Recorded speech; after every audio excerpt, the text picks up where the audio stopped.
Olá pessoal, comandante Leonardo Matos aqui, esse é o nosso Conexão Geo número 159, hoje sexta-feira, 19 de novembro de 2021, 19 de novembro, Dia da Bandeira Nacional, símbolo maior do nosso país. É importante a gente não esquecer disso e não esquecer de valorizar os símbolos que representam o nosso Brasil, que devemos ter muito orgulho sempre. Bom, meus amigos, minhas amigas, trago para vocês aí os temas que considerei mais importantes da semana, começando pela videoconferência entre o Xi Jinping e o Biden, que eu não comentei no Conexão 158, porque não tinha sido confirmado ainda, e a reunião aconteceu na segunda-feira agora, por videoconferência, era à noite nos Estados Unidos, e já era manhã de terça-feira na China, e a reunião durou 3 horas e 30 minutos. Vocês imaginam fazer uma videoconferência, dois mais importantes presidentes do mundo, por 3 horas e 30 minutos. Eles falaram muitos assuntos, obviamente nós não temos todas as informações sobre o que eles conversaram, algumas coisas foram saindo ao longo da semana. Obviamente o tema de Taiwan é um tema capital, mas também outros assuntos foram falados, a questão do meio ambiente, a questão o meio ambiente é importante porque é uma questão comum, é uma preocupação comum dos dois países, a questão também da situação do petróleo, né? Os dois presidentes também conversaram sobre a utilização das reservas estratégicas dos dois países para tentar segurar um pouco essa crise dos preços do petróleo, dos combustíveis no mundo todo, que acaba prejudicando também outros setores, né? Não apenas em função do preço em si do petróleo. O Biden reforçou a questão, voltando para a questão de Taiwan, que é a questão importantíssima, ele reforçou o posicionamento dos Estados Unidos de que respeita aquela política de apenas uma China, na China, da República Popular da China, lá capital em Pequim, mas não vai aceitar nenhum movimento bélico, nenhuma invasão militar contra Taiwan. Mas as fontes que saíram da reunião disseram que o Xi Jinping deixou claro para o Biden que isso vai depender também da postura de Taiwan, né? Ou seja, como Taiwan vai se comportar em termos de posicionamento de independência ou coisas do tipo. Ou seja, a China não vai aceitar nenhum tipo de movimento que leve, que indique uma independência de Taiwan, né? Taiwan, para a China, é considerado uma república, uma província rebelde, melhor dizendo, e como tem vários discursos de vários presidentes, não apenas do Xi Jinping, Taiwan vai ser reincorporada à China até 2049. Então esse, sem sombra de dúvidas, o tema mais importante. Outros temas falados também. Outra questão que considero importante apenas para não esquecer é que, no caso específico de Taiwan, há uma invasão à ilha seria até prejudicial para os dois países, tanto para os Estados Unidos como para a China, porque obviamente a imagem da China ficaria muito desgastada, porque obviamente ocorreriam mortes de taiwaneses, etc. Isso sairia na mídia, ou seja, a imagem da China ficaria muito ruim no mundo. E, ao mesmo tempo, uma ação militar chinesa contra Taiwan obrigaria os Estados Unidos a tomar uma posição. Se os Estados Unidos não reagissem militarmente para tentar ajudar Taiwan a se defender, o presidente que fosse, vai ser o Biden agora ou qualquer outro presidente no futuro, ficará bastante enfraquecido. Então essa questão de Taiwan, sem sombra de dúvidas, é uma questão crucial para a China. Obviamente o caminho melhor seria Taiwan concordar em um sistema parecido como o de Hong Kong, ou seja, abrir mão das suas forças armadas, da sua diplomacia, para que a China, a República Popular da China, cuide disso, enquanto a Taiwan teria uma certa independência administrativa, moeda separada, comércio separado, como é o caso de Hong Kong. Então, mas a questão é que os taiwaneses não querem isso, né? Então, acho que a China, por não querer abrir, digamos assim, guerra, né, contra Taiwan, uma invasão militar contra Taiwan, vai tentar de todas as formas, com guerra híbrida, redes sociais, influenciar o grupo minoritário em Taiwan que aceita essa aproximação com a China. Então, tema para a gente continuar acompanhando. Então, essa reunião de Biden e de Xi Jinping, sem sombra de dúvidas, o ponto mais importante da semana, e outras coisas vão vazar dessa reunião aí ao longo do tempo, mas quis trazer esses pontos para vocês. Na segunda parte do nosso Conexão 159, disputas hegemônicas, volto à questão que já tinha comentado no 158 sobre as disputas, a crise na fronteira entre Bielorrússia e Polônia, principalmente. A questão cresceu bastante essa semana. Novas sanções da União Europeia foram impostas contra empresas e indivíduos bielorrussos que estão envolvidos aí no apoio a esses migrantes que estão na fronteira. Vamos lembrar que esses migrantes estão chegando de vários países, principalmente o Oriente Médio, principalmente Iraque, chegam de avião no aeroporto de Minsk e são conduzidos, sendo facilitados pelos órgãos do governo bielorrusso, para a fronteira da Polônia.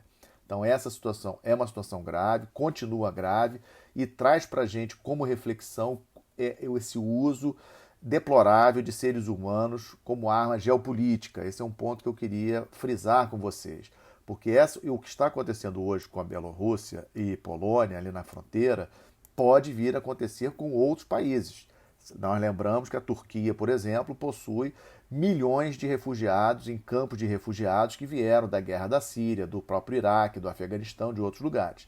Já comentei aqui com vocês a situação do Afeganistão, a crise econômica que o Afeganistão está passando agora no governo do Talibã, porque os países do Ocidente, Estados Unidos, os países do Ocidente principalmente, fecharam todo aquele financiamento que enviavam para o governo do Afeganistão, que era grande parcela do orçamento mensal do governo afegão. Então esse dinheiro não está chegando e a crise está realmente seríssima lá no Afeganistão. Obviamente o que as pessoas fazem? Fogem do Afeganistão e vão na direção da Europa, que é o melhor refúgio. Muitos indo para o Paquistão também, mas eles sabem que o melhor refúgio é a Europa. Então essa situação de usar refugiados, usar migrantes desesperados em busca de melhores condições de vida como arma geopolítica é realmente deplorável. O Macron e a Merkel conversaram com o presidente Putin da Rússia essa semana, porque sabemos o quanto o presidente Putin tem de influência na Bielorrússia. Então vamos aguardar como que desenvolve esse tema, que é bastante relevante. Também falando de Rússia, na verdade, na segunda-feira a Rússia destruiu um satélite por um míssil lançado de terra, um satélite russo que já estava desativado no espaço e criou uma certa confusão, porque os destroços do satélite acabaram acertando a estação espacial internacional, que inclusive tem russos a bordo, né? É um detalhe, atualmente tem 7 pessoas dentro da estação, dois russos, né? Ou seja, então essa destruição do satélite obviamente mostra a capacidade militar da Rússia, sem dúvida, mas cria uma dúvida se os russos estão realmente assim tão no auge, digamos assim, de toda a tecnologia, porque essa explosão com essa quantidade de destroços ameaçando até a própria integridade física da estação internacional,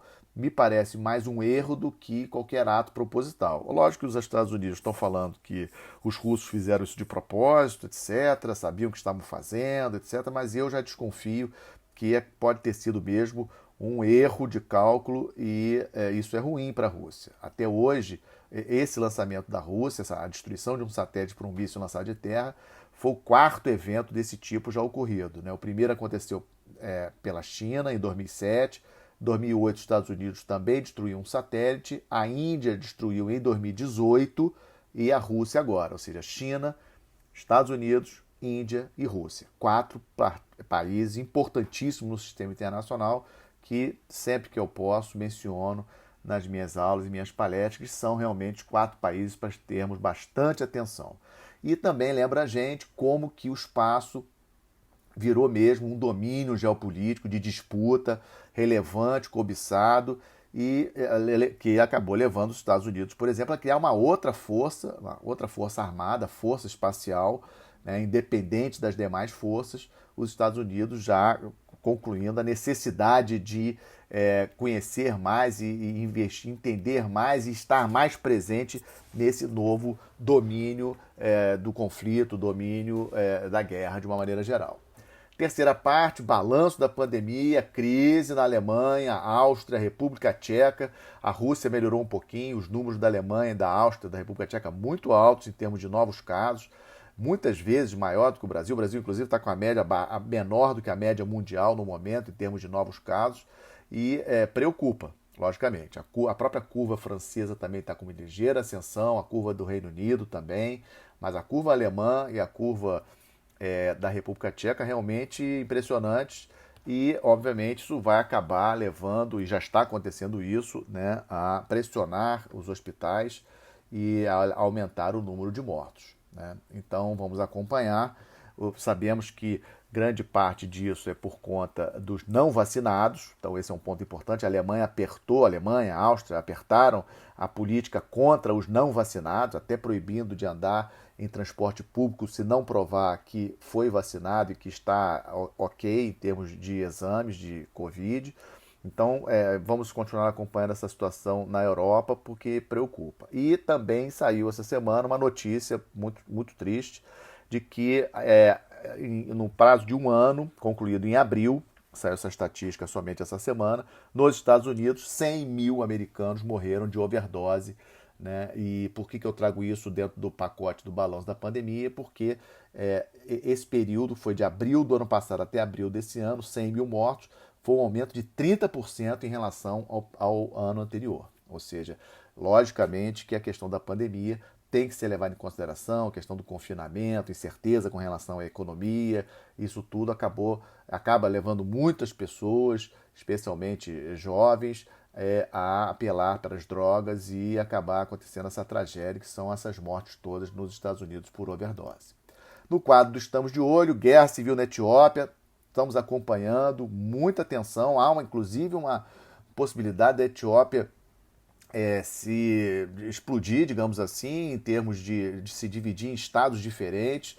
A União Africana está atuando, tentando conversar com as duas partes, tentando negociar cessar-fogo. A Etiópia não é um país qualquer. A sede da União Africana fica em Addis Ababa, capital da Etiópia. A Etiópia é a sétima economia da África e a segunda maior população da África. Então não é um país qualquer. Estamos de olho em uma situação bastante crítica. Outra que estamos de olho, tensão nos Balcãs, na Bósnia. A Bósnia, vocês lembram que teve aquelas guerras de independência dos vários países ali na antiga Iugoslávia, nos anos 90. A Bósnia teve uma guerra muito séria, porque ela tem 3 grupos étnicos e 3 religiões diferentes dentro do mesmo espaço geográfico.